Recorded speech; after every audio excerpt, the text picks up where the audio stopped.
Bertempat di Ballroom Novotel Lampung pada Rabu pagi, digelar pelantikan dan pengambilan sumpah jabatan anggota Majelis Pengawas Daerah Notaris atau MPDN. Terdiri dari MPDN Kota Bandar Lampung, MPDN Kabupaten Lampung Selatan, MPDN Kabupaten Lampung Tengah, MPDN Kota Metro, dan Kabupaten Lampung Timur, serta pengganti antar waktu anggota MPDN Kabupaten Tulang Bawang Barat, dan Mesuji. Prosesi pelantikan dan pengambilan sumpah jabatan dipimpin langsung oleh Kepala Kantor Wilayah Kementerian Hukum dan Hak Asasi Manusia Lampung, Edi Kurniadi, BCIP, SHMH. Anggota Majelis Pengawas Daerah Notaris dan pengganti antar waktu anggota Majelis Pengawas Daerah Notaris di Provinsi Lampung. Seluruh anggota MPWN dan MPDN yang dilantik langsung menandatangani berita acara pelantikan dan pengambilan sumpah jabatan. Tercatat sebanyak 36 anggota MPWN dan 1 PAW anggota MPDN yang dilantik. Kepada para saksi, disilakan.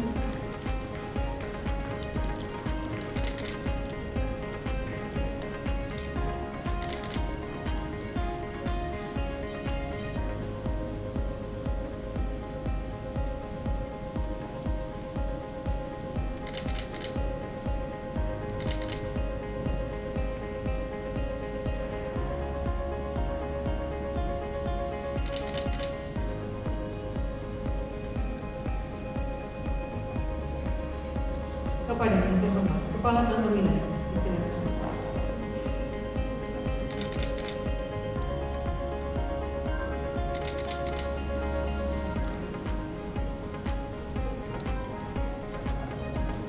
Kepala Kantor Wilayah, disilakan kembali ke tempat. Kepada para saksi, disilakan kembali ke tempat.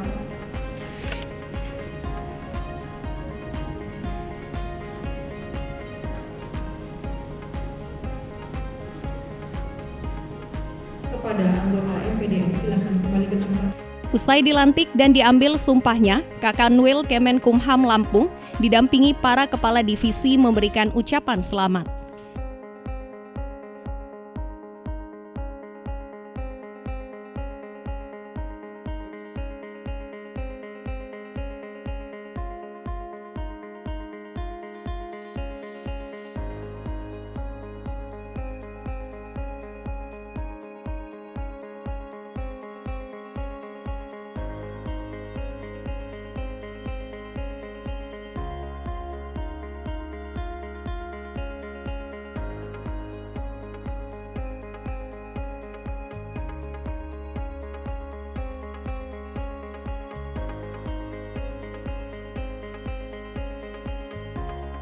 Dalam kesempatan ini pula, Kantor Wilayah Kementerian Hukum dan Hak Asasi Manusia menggelar rapat koordinasi Majelis Pengawas Wilayah dan Majelis Pengawas Daerah Notaris Seprovinsi Lampung tentang pembinaan, pengawasan, dan penanganan permasalahan kenotariatan tahun 2022.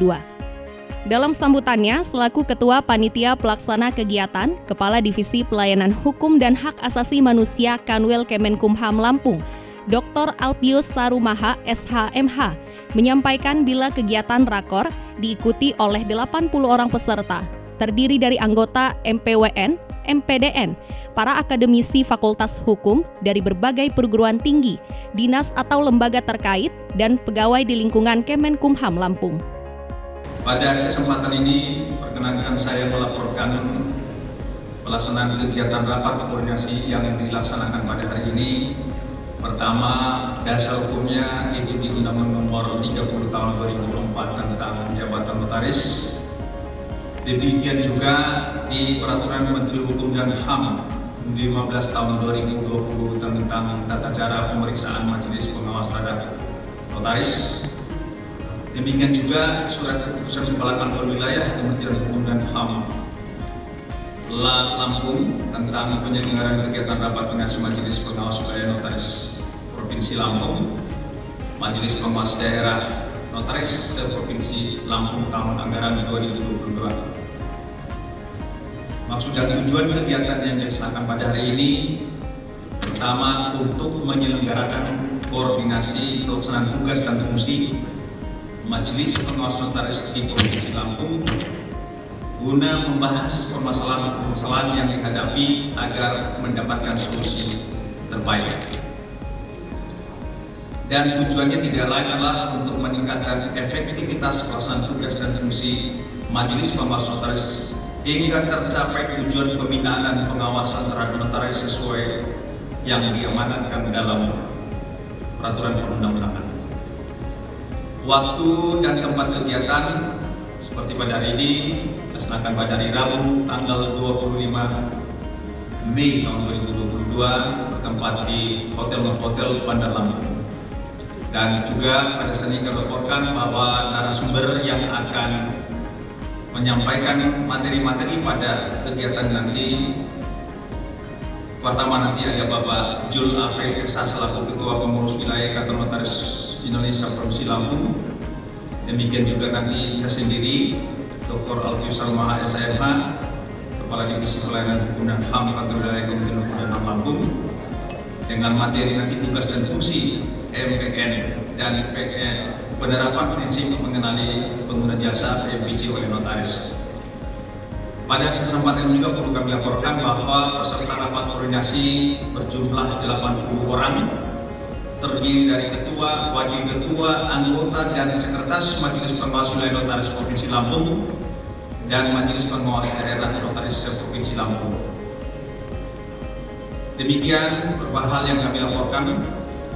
Atas perhatian Bapak Kepala Kantor Wilayah kami ucapkan terima kasih, dan akhirnya mohon kiranya Bapak kami berkenan untuk menyampaikan kata sambutan dan arahan pada kegiatan ini, serta berkenan membuka secara resmi kegiatan rapat koordinasi ini.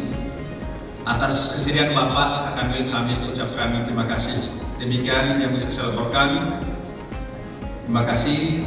Kami pun. Sementara itu, Kakanwil Kemenkumham Lampung, Edi Kurniadi, dalam sambutannya berharap kepada anggota MPDN yang baru dilantik agar segera mengadakan rapat guna memilih dan membentuk susunan organisasi serta merumuskan rencana kerja sehingga dapat segera melaksanakan tugas dan fungsinya untuk melaksanakan pengawasan dan pembinaan terhadap notaris. Dirinya juga meminta kepada anggota MPDN pengganti antar waktu yang baru dilantik agar segera berkoordinasi dan menyesuaikan dengan kepengurusan MPDN-nya sehingga dapat segera melaksanakan tugasnya untuk melakukan pembinaan dan pengawasan terhadap notaris. Selanjutnya diharapkan agar saudara-saudari mengikuti dan menirukan kata-kata saya dengan hikmat. Untuk yang beragama Islam, demi Allah saya bersumpah. Demi Allah saya bersumpah. Untuk yang beragama Kristen, demi Allah saya berjanji. Selanjutnya ikuti kata-kata saya, bahwa saya akan patuh dan taat setia kepada Negara Kesatuan Republik Indonesia, Pancasila, Undang-Undang Dasar Negara Republik Indonesia tahun 1945, Undang-Undang tentang Jabatan Notaris, dan peraturan perundang-undangan lainnya, bahwa saya untuk diangkat sebagai anggota Majelis Pengawas, baik langsung maupun tidak langsung, dengan nama atau dari apapun juga, tidak memberi atau menyanggupi akan memberi sesuatu kepada siapapun juga, bahwa saya akan memegang rahasia hasil pemeriksaan atau segala sesuatu yang menurut peraturan perundang-undangan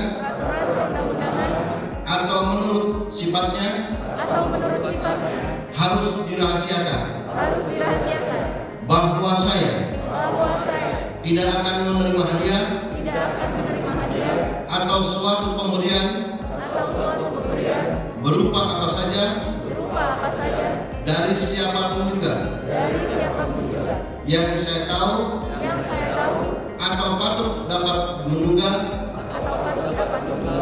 bahwa ia mempunyai hal yang bersangkutan atau mungkin bersangkutan dengan jabatan atau pekerjaan saya, bahwa dalam menjalankan jabatan atau pekerjaan saya senantiasa akan lebih mementingkan kepentingan negara daripada kepentingan saya sendiri, seseorang atau golongan, bahwa saya senantiasa akan menjunjung tinggi kehormatan negara dan pemerintah, bahwa saya akan bekerja dengan jujur, tertib, cermat, dan semangat untuk kepentingan negara. Untuk yang beragama Kristen, kiranya Tuhan menolong saya. Sebagai narasumber dalam rakor ini, Dr. Alpius Sarumaha SHMH menyampaikan bila berdasarkan ketentuan pasal 41 ayat 1 huruf A, Undang-Undang Nomor 8 Tahun 2010 tentang pencegahan dan pemberantasan tindak pidana pencucian uang, menyatakan bahwa dalam melaksanakan fungsi pencegahan dan pemberantasan tindak pidana pencucian uang, PPATK berwenang meminta dan mendapatkan data dan informasi dari instansi pemerintah dan atau lembaga swasta yang memiliki kewenangan mengelola data dan informasi, termasuk dari instansi pemerintah dan atau lembaga swasta yang menerima laporan dari profesi tertentu.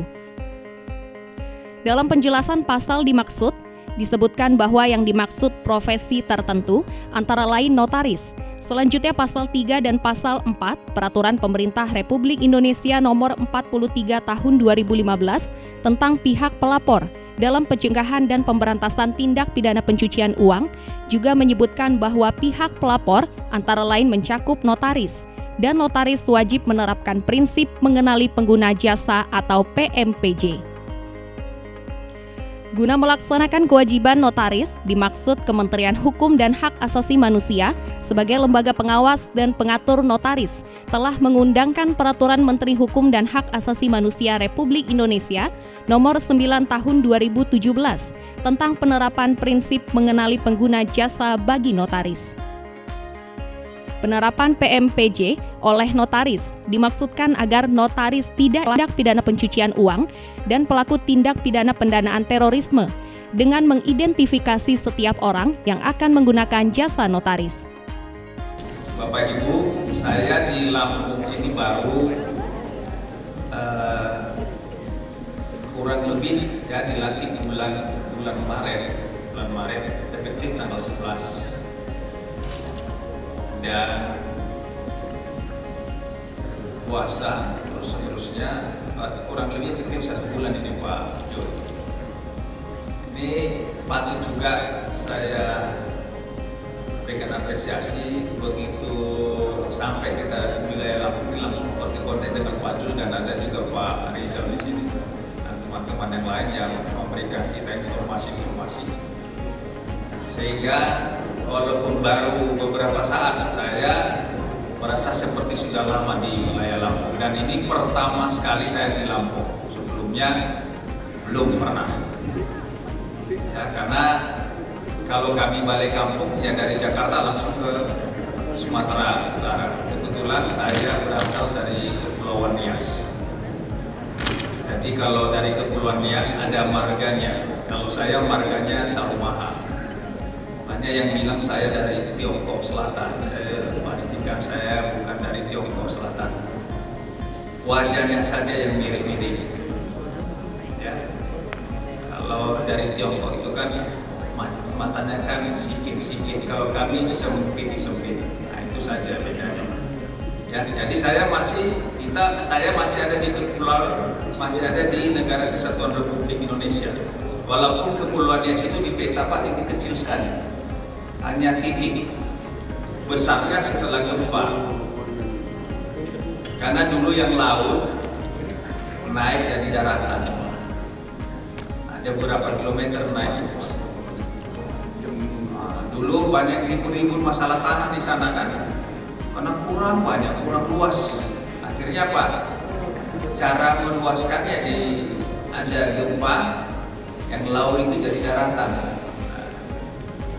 Terus belum apa-apa sudah lihat patok itu tanah nenek moyang saya itu. Untung ada foto lama. Apa tanah nenek moyang di mana? Fotonya dulu ini masih laut, sekarang kan udah naik dari daratan. Kasak kusuk ke sana sini, masuk ke BPN, ke notaris dan sebagainya. Baik Bapak Ibu, nanti ini hanya pembukaan saja. Jadi saya ini masih bagian dari Negara Kesatuan Republik Indonesia. Bapak Ibu, pada pagi hari ini kami tentu akan menyampaikan beberapa hal yang sesungguhnya ini tidak perlu lebih dalam kami sampaikan, karena sudah teman-teman Bapak Ibu notaris sudah pasti tahu. Yang akan saya sampaikan pada pagi hari ini itu terkait, mungkin slide-nya sudah bisa dibuka, jangan foto saya aja yang terpampang. Nah, di beberapa kesempatan, kalau matikan radio itu, di beberapa kesempatan Bapak Ibu, kalau ada yang ketawa itu artinya kita seusia. Kalau anak muda ada yang gak ketawa di sini mendengar itu artinya memang gak pernah dengar ini. Bagi yang sudah pernah mendengar ini zaman kami dulu Pak, karena dulu di kampung itu gak ada TV, yang ada RRI.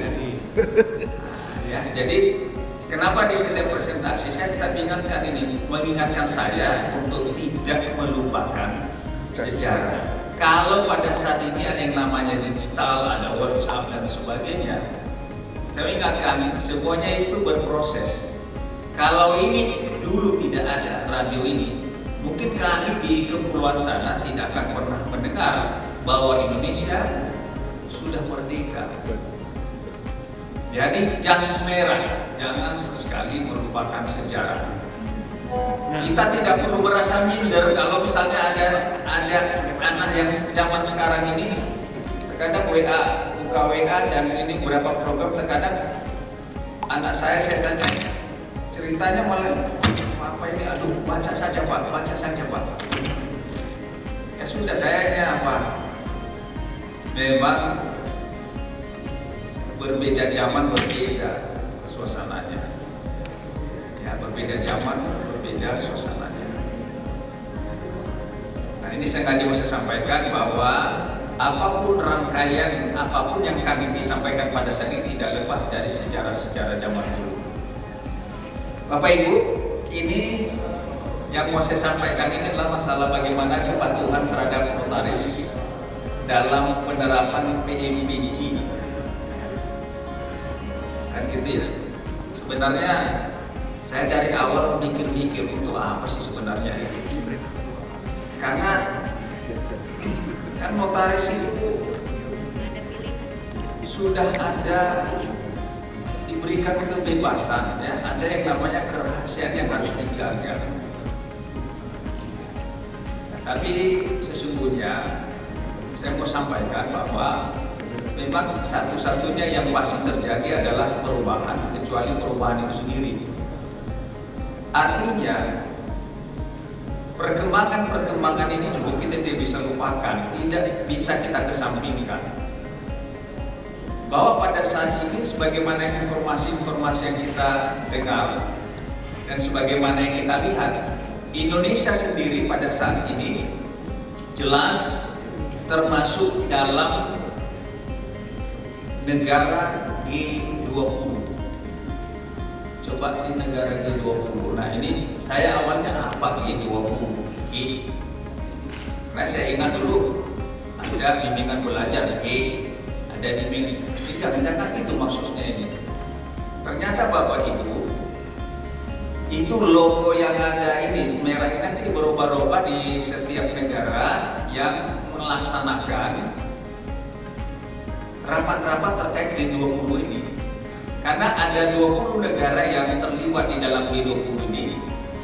Sebenarnya G20 ini akan mencari solusi bagaimana supaya negara-negara maju, kemudian negara-negara berkembang ikut berpartisipasi aktif di dalam membantu negara-negara yang berdampak ekonomi yang ada tahun 1998, 1999. Nah, Indonesia akan dapat giliran tahun 2022 ini, makanya logonya itu Semar ini ya Pak ya?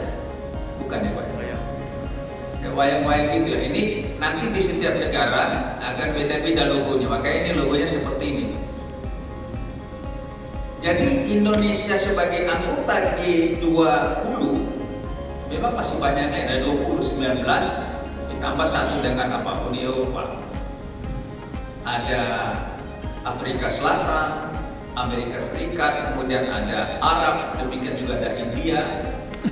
Kemudian juga kalau kita lihat ada Italia, Inggris, ada Indonesia. Jadi karena Indonesia dari data yang ada itu tinggal Indonesia yang belum masuk pada kegiatan yang disingkat dengan FATF.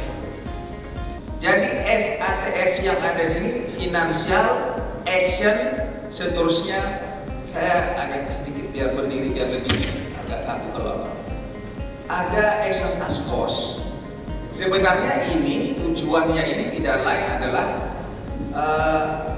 untuk memerangi terkait dengan pencucian uang dan pendanaan terhadap teroris. Jadi tahun 2018 ya, ini Indonesia itu masih sebagai observer. Kenapa? Karena persyaratan-persyaratan yang diharuskan untuk masuk kepada anggota ini ada beberapa hal. Ada 2 poin yang memang menjadi poin yang harus diperhatikan di bidang administrasi hukum umum. Ada di sana masalah notaris, ya, masalah penerapan BPJ ini dan juga masalah pelaporan kegiatan yang mencurigakan, kegiatan misalnya pendanaan yang mencurigakan. Ini yang memang yang menjadi kenapa Direktorat Jenderal Kementerian Hukum dalam Direktorat Administrasi Hukum Umum di dalam pekerjaannya, target kerjanya menerapkan PMPJ ini. Selain supaya persyaratan itu terpenuhi, tujuan utama lainnya adalah supaya bisa melindungi teman-teman notaris, bisa membantu teman-teman notaris supaya terhindar dari 2 poin ini. Poin pertama terkait pencucian uang, poin kedua adalah masalah praktek-praktek yang berhubungan dengan pendanaan teroris. Jadi kalau boleh kami sampaikan pada pagi hari ini, tujuannya kenapa diadakan penerapan PMPJ ini tidak lain adalah untuk melindungi, menaungi teman-teman dari notaris. Itu tujuan utama. Nah, dari analisa-analisa yang didapat, ini memang untuk tahun ini ada 9 teman-teman notaris yang ada di wilayah Lampung ini masuk pada kategori risiko tinggi. Nah, kita mikir begini, kalau risiko tinggi memang jangan-jangan ada yang memang belum tahu mengisi form CDD ya, kerennya CDD.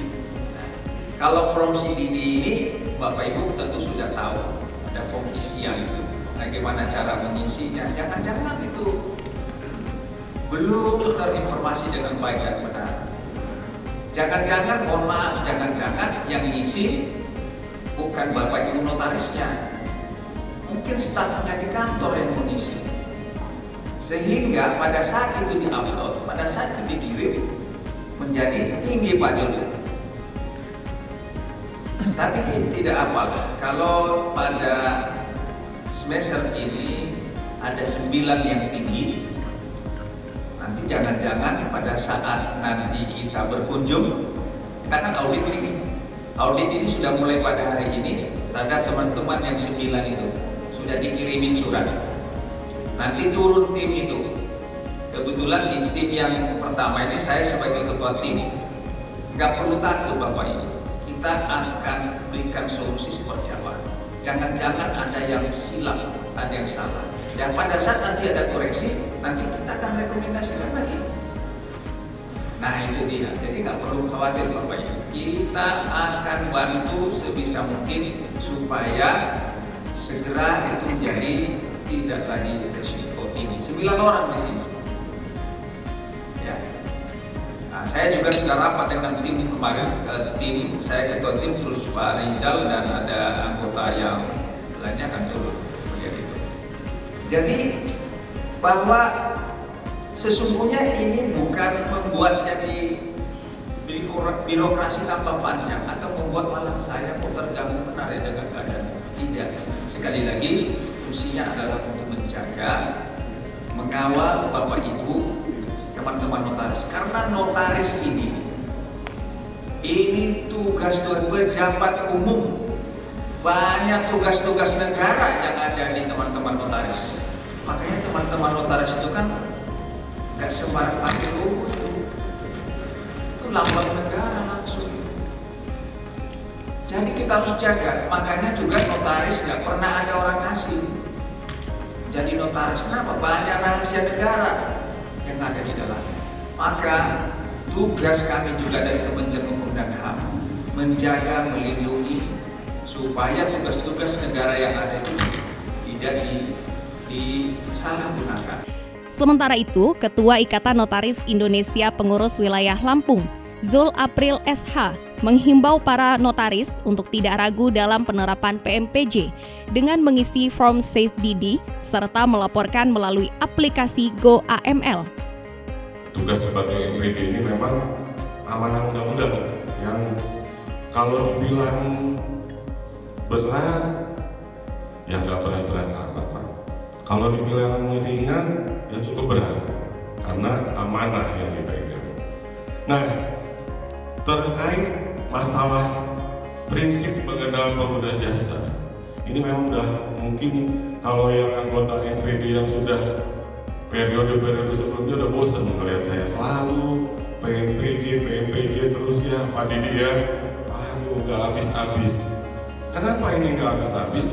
Karena belum mencapai target kepatuhan notaris untuk melakukan atau menerapkan prinsip mengenal pengguna jasa. Sampai dengan detik ini belum mencapai target. Kementerian Hukum dan HAM ini punya target. Karena itu tadi apa yang dibilang Pak Kadif Hukum bahwa ini sebetulnya adalah target yang diberikan agar Indonesia itu masuk FATF, ya, anti pencucian uang. Ya. Kenapa harus kita masuk ke FATF ini? Ini kaitan dengan ekonomi nasional. Karena investor pun akan masuk ke Indonesia apabila Indonesia ini sudah bisa tergabung ke dalam. Pada saat ekonomi mulai membaik, insya Allah rezeki notaris pun membaik, Pak. Ya, jadi investor sudah masuk dan karena kita ini negara hukum, segala sesuatunya harus diatur oleh hukum. Dan ada beberapa kewenangan-kewenangan dalam sistem investasi di negara kita ini yang diwajibkan dibuat dalam satu akte autentik yang dibuat oleh notaris. Nah, sebetulnya notaris ini sangat berkepentingan dengan kemajuan pertumbuhan ekonomi kita. Namun di sisi lain, namanya juga sarjana hukum, Pak Kadif.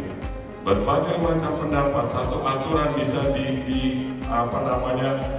telaah dari berbagai bidang. Di awal-awal, para notaris ini diwajibkan untuk melakukan PMPJ ini terjadi dualisme pendapat. Ada yang satu bilang ini melanggar rahasia jabatan karena kita membuka rahasia jabatan untuk ke pihak lain.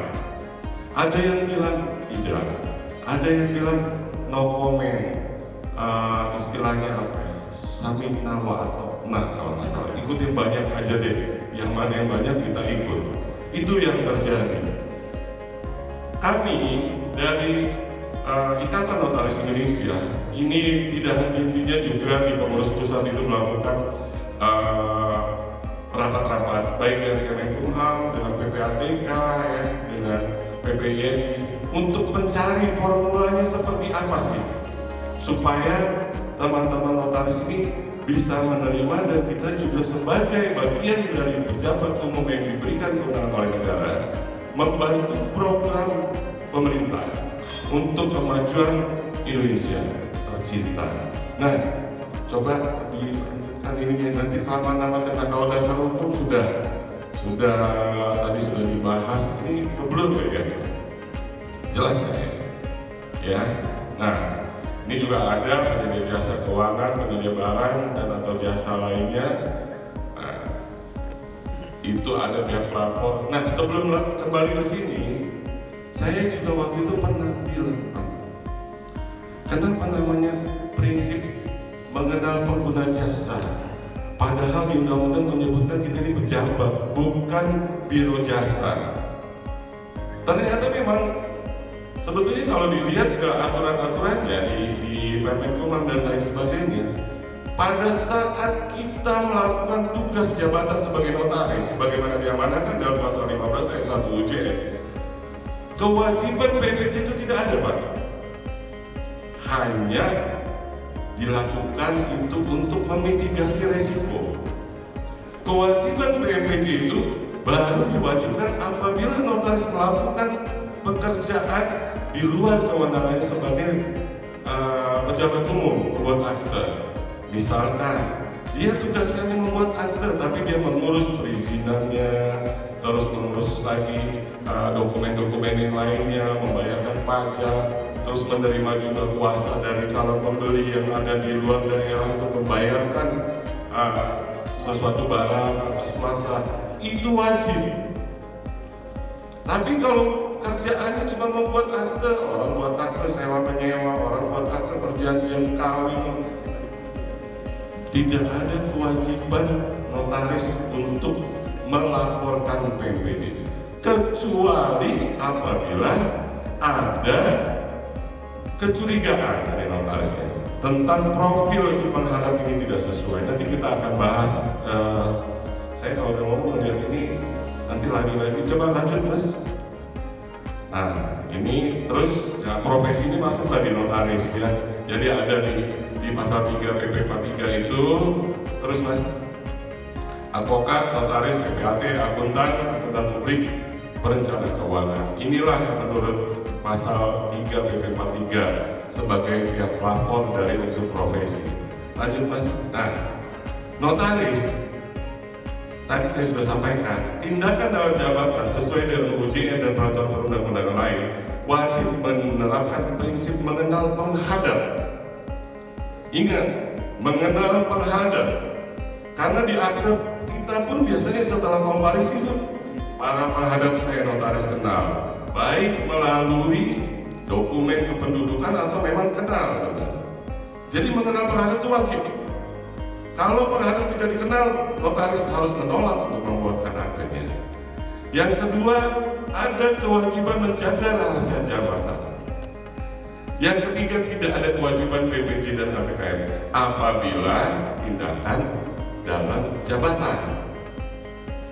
Pada saat notaris ini, karena juga banyak sering Pak, ada notaris ini yang Pak, saya sudah nikah tapi belum ada surat nikahnya, saya bantu Bu, saya buatkan surat nikahnya, dia urusin ke KUA, ke catatan sipil. Ada notaris yang sampai dulu ngurus katanya apa ya, one stop service. Di Bandar Lampung ini ada notaris yang one stop service. Setiap ada urusan apa, dia bisa selesaikan. Nanti akan kelihatan Pak pada saat audit yang Bapak lakukan hari ini. Itu semua mau urus perizinan itu bisa, ada semua. Jadi notaris palu gada namanya. Apa lu mau gua ada. Nah, apabila tindakan di luar jabatan memberi jasa lainnya, ada hubungan kontraktual dan pengguna jasa, baru ada wajib menerapkan prinsip mengenal pengguna jasa. Kalau tadi kewajiban mengenal penghadap, sekarang kewajiban mengenal pengguna jasa. Karena apa? Karena tindakan di luar jabatan itu sama saja dia memberikan jasa, bukan menjalankan jabatan. Itulah timbulnya prinsip mengenal pengguna jasa. Kita memberikan jasa, kita, Pak, saya belum urus PBB-nya, SPPT PBB kami belum ada. Nanti saya urus Bu, tapi ada uang jasa pengurusannya, karena bensin, parkir, segala macam pun nggak gratis. Tarikin jasanya ya. Nah, ini juga tidak ada kewajiban menjaga rahasia. Harus kita buka, karena kita menerima uang nih. Misalkan notaris itu dititipi uang untuk bayar pajak, katakanlah 500 juta, nggak kita laporkan pada saat dilakukan audit, ternyata tidak dibuktikan itu adalah uang yang dititipkan oleh pengguna jasa kita, maka kita akan kena juga seolah-olah uang kita, dan kita harus bayar pajak-pajak segala macam. Nah, belum. Ada kewajiban LTKM melalui 2AML, ya, laporan transaksi keuangan mencurigakan. Bagaimana indikasi LTKM tersebut? Pada saat menghadap kita tidak sesuai dengan profilnya, dengan akte yang kita buat. Katakanlah begini, ada 2 orang baru umur 22 tahun, baru lulus S1 kemarin. Tiba-tiba datang, Pak Notaris, Bu Notaris, kami berdua mau membuat suatu perseroan terbatas PT. Berapa modal dasarnya? 15 miliar. Semua disetor semua. Kita akan tanya, Anda umur 22 tahun punya uang 15 miliar ini dari mana? Itu ditelusuri lebih dalam. Nah, disitulah ada nanti yang namanya form CDD yang tadi Pak Kadif Yankum sampaikan. Itu di form CDD itu akan terisi tingkat resikonya. Dia siapa, pekerjaannya apa, di bidang apa, asalnya dari daerah mana. Nah, ini kita wajib gali. Oh, ada Pak, dibilang kan. Begitu kita tahu, oh, saya ini anaknya X, mantan Bupati Kepulauan Nias. Kita lihat lagi, kita searching di Google. Pernah ada nggak kasus mantan bupati ini, nama ini yang terlibat tindak pidana korupsi dan lain sebagainya? Karena salah satu yang resiko tinggi itu adalah ASN pejabat, terus anggota legislatif, TNI Polri, terus pengusaha pertambangan. Itu harus hati-hati karena banyak pencucian uang dilakukan di situ. Kita harus, apakah kita tolak aktenya? Wah, ini saya nggak bisa buat. Kalau kita tolak, rugi. Harusnya nih buat PT dapat nih 25 juta. Atau ya kalau tarik rekan-rekan yang lain katanya ada yang buat PT cuma 3 juta, bonus 1 akte sivil. Waduh, murah sekali tuh harga notaris. Ya, kalau kita tolak hilang. Bagaimana solusinya? Kita akan sampaikan kepada mereka, Dek, nah ini kita akan buatkan, tapi Anda tidak keberatan kan kalau Anda mengisi form CDD ini? Sama seperti Anda pada saat ke bank itu mengisi apa yang namanya KYC, Know Your Customer. Itu bank pun kalau kita kirim uang, ambil uang di atas 100 juta harus berpernyataan. Buat apa? Mau nggak Anda mengisi ini? Kalau dia bilang mau, kita buatin aktenya. Kenapa? Buatkan, setelah buatkan, laporkan melalui apa? Kita notaris dari dulu sudah diwajibkan untuk kalau dulu itu akun grip, sekarang 2AML. Dari dulu kita sudah ada kewajiban bahwa setiap notaris harus mempunyai akun 2AML yang terhubung ke PPATK. Bahkan dulu Direktur Perdata mengancam kalau tidak ada sampai dengan batas waktu tertentu, belum juga ada 2AML, akses SABH akan diblokir. Tapi ternyata kertas sambel aja tuh Pak. Sampai sekarang yang nggak lapor juga masih tetap SABH. Itulah yang kenapa kesulitannya, cuek aja, resikonya kagak ada. Nah, terus ini alurnya, ya ini lapor agak apabila ditemukan identifikasi. Nah, ini ada lagi, sebetulnya ini ada PPJ ini kaitan dengan beneficial ownership, tapi kita saat ini saya tanya panitia hanya khusus membahas PPJ, tidak ada BO. Sebetulnya BO dengan PPJ ini setali 3 uang, Pak, karena dari menutup menyamarkan hartanya juga itu bisa jelas diindikasikan tindak keuangan mencurigakan. Nah, setelah isi form CDD ini disimpan sebagai warkah tersendiri. Jadi jangan salah, jangan form CDD itu dijahitkan di dalam minuta akte. Tidak ada. Dimasukkan dalam warkah sendiri, dia bukan bagian dari minuta akte. Kenapa begitu? Kalau dia bagian dari minuta akte, untuk membuka atau meminta fotokopi dokumen yang ada dalam bagian dari minuta akte harus izin Majelis Kehormatan Notaris Wilayah. Tapi ini dijadikan di dalam warkah tersendiri. Maksudnya apa?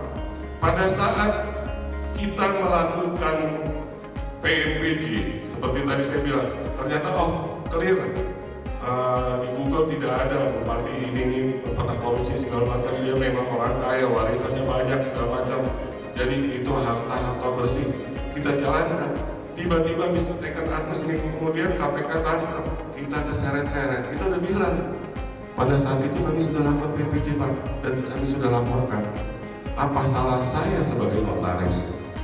Karena kita tidak bisa melarang orang menghadap di hadapan notaris sepanjang dia memang mempunyai kewenangan dan memang dia berhak secara hukum untuk membuat suatu akte autentik. Nah, ini harus diupdate dan dikelola. Jadi begitu disimpan, mana yang tidak perlu dilaporkan disimpan, mana yang sudah dilaporkan juga disimpan. Nah, ini yang saya terus terang, Pak, tadi apa yang dijelaskan oleh Pak Kadif mengenai tim audit kepatuhan. Saya sebagai notaris ini masih mempertanyakan adanya kewenangan tim audit tersebut untuk membuka seluruh dokumen. Masuk ke pekarangan, kalau nggak salah tadi ada membuka seluruh dokumen, berarti membuka minuta, membuka protokol. Karena dasar pembentukan dari tim audit ini adalah hanya surat edaran menteri atau apa. Sedangkan kewajiban merahasiakan jabatan kami itu ada di undang-undang. Yang bisa membukanya adalah undang-undang. Kalau tadi masalah PPJ ini kita sudah clear karena kita larikan ke undang-undang tindak pidana pencucian uang. Dan yang sebetulnya yang berwenang membuka itu adalah teman-teman Bapak Ibu MPD ini. Saya waktu itu pernah sampaikan, kenapa sih tim audit itu dibentuk? Kenapa tidak kewenangan itu diserahkan kepada MPD? Karena MPD mempunyai kewenangan tersebut. MPD lah yang diberikan kewenangan, dia sudah punya kewenangan, tinggal menjalankan salah satu fungsinya. Ayo sekarang kita lagi PMPJ, kita mau lakukan sebatas mana kepatuhan notaris-notaris ini dalam menerapkan PMPJ. Dan MPD mempunyai kewenangan untuk menjatuhkan sanksi juga. Di MPD itu dia bisa rekomendasi, MPW bisa menjatuhkan sanksi, teguran, bahkan bisa direkomendasikan ke MPP untuk pemberhentian. Kalau tim audit ini saya nggak tahu apa kewenangan yang diberikan kepada tim audit. Saya makanya sempat saya bilang, kalau tim audit datang ke kantor saya akan tolak. Mohon maaf ini Pak, walaupun menunjukkan surat tugas, kita bicara undang-undang. Kalau akan membongkar dokumen akte, saya akan tolak. Kecuali hanya menanyakan apakah Anda sudah melakukan PMPJ, apakah Anda sudah tahu ada form CDD, apakah Anda sudah mempunyai akun GoAML, sudah pernahkah mengakses GoAML itu, adakah kendala dalam mengaksesnya, terus bagaimana respon dari penghadap itu apabila dilakukan CDD, itu is okay. Saya nggak tahu nih apa, nanti biasanya saya dapat laporan dari anggota Pak setelah diperiksa. Karena kemarin juga saya dapat laporan nih, pemeriksaan yang lalu, ada tuh notaris yang sampai nangis. Saya marah sampai saya lapor ke pusat. Saya lapor di rapat dengan Dirjen Agus sama PPIN. Ada anggota saya sampai menangis karena diperiksa tim audit. Saya keberatan. Nah, itu yang harus kita samakan persepsinya. Ini sekedar ini aja Pak. Jadi walaupun kita duduknya bareng, belum tentu sejalan Pak. Apa yang memang harus saya kritisi Pak. Mohon maaf Pak Kadip Yantum. Lanjut Mas. Nah, ini alurnya ya.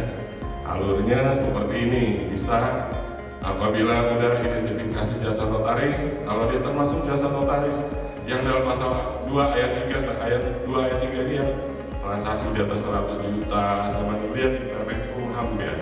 Nah, ini mengkomunikasikan PPJ apabila dia setuju analisis resiko pengguna jasa rendah, sedang, tinggi. Kalau dia tinggi masuk kemana? Kalau dia sedang masuk kemana? Kalau dia sederhana masuk kemana? Ini ada pemantauan masuk ke sini. Begitu kita melakukan kebenaran informasi kan, ternyata dia bilang, oh enggak Pak, saya baru dapat warisan ini. Ternyata kita lihat ini ada, oh kemarin ini rupanya ada penangkapan bandar narkoba si X, ternyata si Y ini masih keluarganya, mungkin aja uangnya itu dititipkan atau diapakan. Kita jangan ambil resiko karena tidak sebanding fee akte kita apabila kita sudah berhadapan dengan penyidik, penuntut umum, apalagi masuk kategori tindak pidana pencucian uang dan pendanaan terorisme. Gak ada ampun. Kami di MKNW pun nyerah karena kita bukannya apa-apa. Di MKNW, kebetulan saya wakil ketua MKNW, itu sudah ada panggilan yang berkaitan dengan tindak pidana terorisme langsung dari Densus 88 sudah ada untuk dilakukan.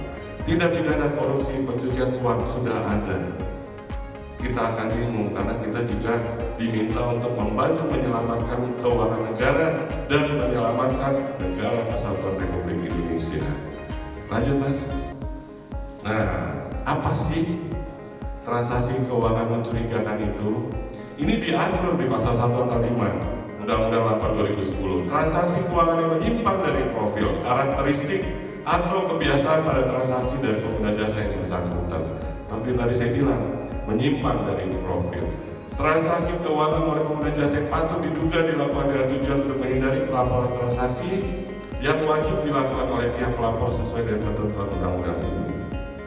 Transaksi keuangan yang dilakukan atau batal dilakukan dengan menggunakan harta kekayaan yang diduga berasal dari hasil tindak pidana, atau transaksi keuangan yang diminta oleh PPATK untuk dilaporkan oleh pihak pelapor karena melibatkan harta kekayaan yang diduga berasal dari hasil tindak pidana. Saya nggak berani merubah titik koma nih karena ini bunyi pasal ya. Nah, inilah transaksi keuangan mencurigakan. Apabila terjadi kita mendapati poin-poin ini, maka itu wajib kita laporkan melalui aplikasi 2AML yang connect ke PPATK. Dengan kita melaporkan transaksi keuangan mencurigakan ini bukan berarti yang bersangkutan sudah melakukan tindak pidana. Jangan salah, jadi kita nggak bisa dibilang, oh karena laporan kita dia berstatus pidana korupsi atau penggelapan atau segala macam ya. Laporan ini hanya dikelola oleh PPATK dan sifatnya rahasia, hanya pihak-pihak tertentu yang meminta akan dibuka oleh PPATK. Dan PPATK juga menjamin kerahasiaan pelapor. Kita PW Lampung pernah mengadakan full day seminar atau memanggil Direktur Hukum PPATK dan mereka jamin tidak ada masalah.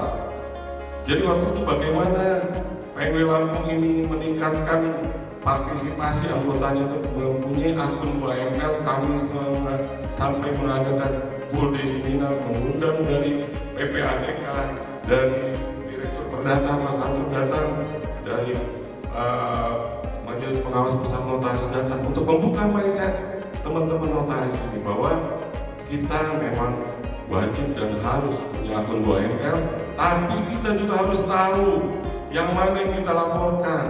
Nah ini yang saya menduga teman-teman yang tadi disebutkan 9 oleh Pak Kadif Yankum masuk kategori beresiko tinggi sehingga perlu diaudit. Ini adalah teman-teman yang salah dalam melaporkan. Saya pernah tanya, periode sebelumnya ada 5 orang kalau tidak salah. Saya tanya, kenapa? Apakah memang? Enggak Pak, ternyata semua akte saya itu saya laporkan. Jadi kelihatan banyak aktenya. Waduh, di antara banyak ini mungkin ada terselip yang beberapa item yang mencurigakan menurut PPATK sehingga muncul. Ada lagi yang bilang, Pak, ini mungkin karena kami mengisi kuesioner dari PPATK sehingga nama kami sudah tercatat, akhirnya muncullah perlu diaudit. Saya tanyakan sama direktur hukum PPATK, bukan itu masalahnya, tapi permasalahannya adalah mungkin data yang disampaikan itu benar, teman-teman notaris belum paham benar apa yang harus dilaporkan, apa yang tidak perlu dilaporkan. Itulah saya kenapa menganggap acara kita pagi ini penting sekali. Saya berhadapan dengan Bapak Ibu yang dari NPD, karena NPD ini secara rutin setahun sekali juga ada konser ke kantor-kantor. Fungsi NPD ini adalah pengawasan dan pembinaan. Sebetulnya membantu pengurus ya untuk mengawasi, untuk membina. Ya, membina itu dalam artian menyampaikan informasi juga membina. Kadang-kadang teman-teman yang di daerah nggak tahu Pak, kami nggak pernah baca internet, tapi hukum nggak mau ngomong begitu. Pada saat undang-undang diundangkan, seluruh warga negara dianggap sudah tahu dan akan berlaku. Apalagi kita sebagai notaris, saya bilang, kalau notaris gaptek tidak pernah buka Google, tidak pernah mengupdate aturan, dia akan ketinggalan. Selamanya akan mendengarkan suara dunia dalam berita atau apa tadi yang disampaikan ini Pak Kadif Yankum ini. Selamanya mindsetnya begitu. Padahal perkembangan hukum ini detik per detik berkembang. Jadi kita notaris pun harus mengupdate aturan. Jadi saya juga mohon kepada Bapak Ibu NPD sekalian, mohon anggota-anggota kami ini juga dilakukan penyampaian informasi, pembinaan. Informasi pun informasi yang benar, jangan informasi yang menyimpang. Kalau informasi yang menyimpang nanti akan bingung lagi, lari lagi ke pengurus, ada masalah. Akhirnya kami pengurus ini kan ada fungsi pengayoman Pak. Nah, kami yang bingung akan mengayominya. Begitu ditanya informasinya, oh ini berdasarkan apa yang disampaikan NPD, seperti dengan tata cara menutup akte, tata cara menutup repertorium, tata cara renpoint, tata cara apa namanya, beda-beda. Ada minuta yang notaris, minuta akta notaris itu tanda tangan harus distempel. Aturannya dari mana saya bilang? MPD waktu itu Pak periksa, begini harusnya.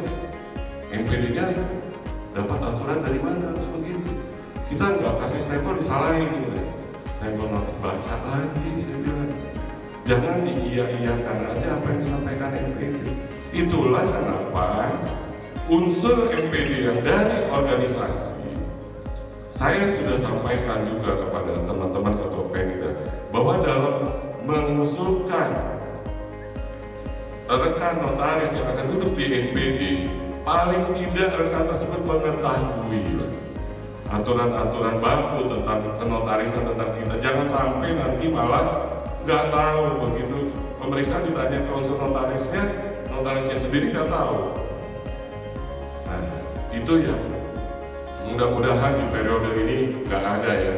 Apalagi saya lihat ada Bu Dina di sini. Bu Dina ini dulu sekretaris NPD waktu saya ketua NPD Pak. Ini jadwal merancang Perda Pak. Lanjut konsekuensi ya. Terus Pak. Sebelumnya tadi. Ya.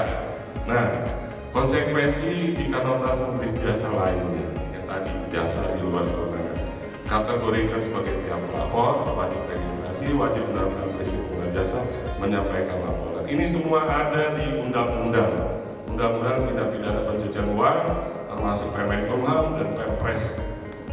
Lanjut.